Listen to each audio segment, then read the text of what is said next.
Hello বন্ধুরা, আসসালামু আলাইকুম। কেমন আছেন সবাই?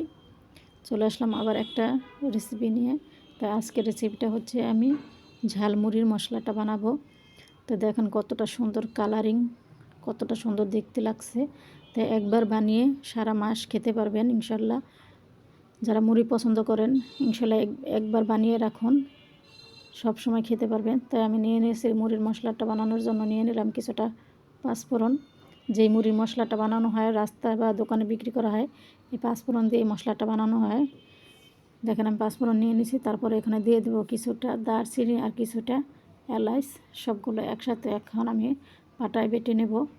খুব সুন্দরভাবে মিহিম করে বাটতে হবে। তো আমি সবগুলো এখন পাটায় বেটে নেব।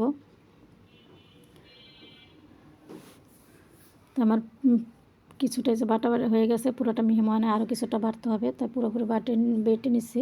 তো একদম দেখেন যে মিহিম করে বাটা হয়ে গেছে আমার। এখন একটা বাটির ভিতরে উঠিয়ে নেব। সবগুলো মিহিম করে বেটে নিচ্ছি। এখন বাটির ভিতরে উঠিয়ে নিলাম। এখন চুলার ভিতরে বড় একটা কড়াই বসিয়ে দিচ্ছি। এখন কড়াইয়ের ভিতরে যে মশলাটা বেটে রেখেছিলাম ওই বাটি মশলাটা দিয়ে দিচ্ছি। আর দিয়ে দেবো কিছুটা আদা রসুন বাটা, আর দিয়ে দেবো সামান্য পরিমাণ একটু লবণ, আর দিয়ে দিচ্ছি কালারের জন্য হলুদের গুঁড়া। আর এইখানে দিয়ে দেবো সয়াবিন তেল দিয়ে, কারণ সরষের তেল দিয়ে এই মশলাটা বানানো হয় না। যারা মশলা বানায় তারা সবসময় সয়াবিন তেলটা দিয়ে বানায়।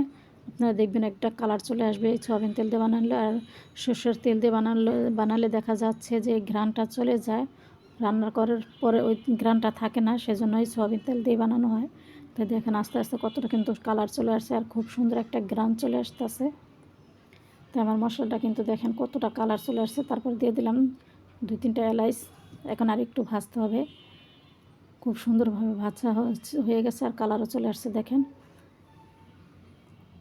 এখন চুলাটা অফ করে দেব। তার জন্য কিছু নামানোর আগ দিয়ে দিচ্ছি এখানে সামান্য একটু কেওড়া জলটা দিয়ে আমি চুলাটা অফ করে দিচ্ছি। এখন দেখেন এই যে আমার মশলাটা কত সুন্দর ঘন হয়ে আসছে আর একটা কালারও চলে আসছে কতটা সুন্দর।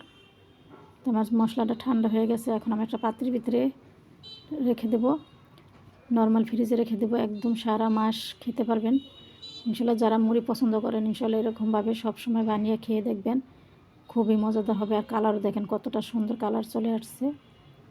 তো ভিডিওটা কেমন হলে যদি ভালো লাগে লাইক কমেন্ট শেয়ার করবেন। নতুন ভিডিও দেখতে হলে সাবস্ক্রাইব করবেন। সবাই ভালো থাকবেন। আল্লাহ হাফেজ।